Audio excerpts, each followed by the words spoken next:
প্রথম হজে গেছি, এটা হলো 2000 সালে। হজে যাওয়ার সময়, হজে যাওয়ার পরে আমার যারা ওখানে ভক্ত মুরিদ আছে সৌদি আরবে, ওরা বলতেছে যে হুজুর ওই যে হেরা গুহা যেখানে কোরআন শরীফ নাজিল হয়েছে, আপনি কি এটা দেখতে চান? তা আমি কই ভাই আর আইনা নাই, এই জুয়ান মানুষ আছে, এটা বলে খুব ওসা। জি হুজুর অনেক ওসা। তা আমি কেছি দাদাই দি কইলো এটার দিকে চাইলে বিলে ফিসি দেয় টুফি ফুটা জিজ্ঞা।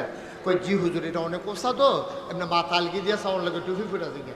তা আমি হুজুর ওই পাহাড়ের কান্তা তামারি লইয়া গেছে, তারা পানির বোতল টোতল লইয়া গেছে। তো আমি কথা অনুযায়ী এমনি উপরের দিকে চাইছি, টুফি পরে না। কি তারা বাংলাদেশ যদি উন্নাইলাম ফিসের দিকে এমনি চাইতে বিলে উপরের দিকে চাইলে টুফি পরে দিকে টুফি পরে না কিরে। পরে আমি চিন্তা করলাম টুফি পরে না খা।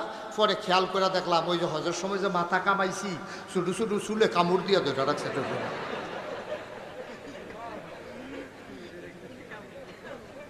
এটা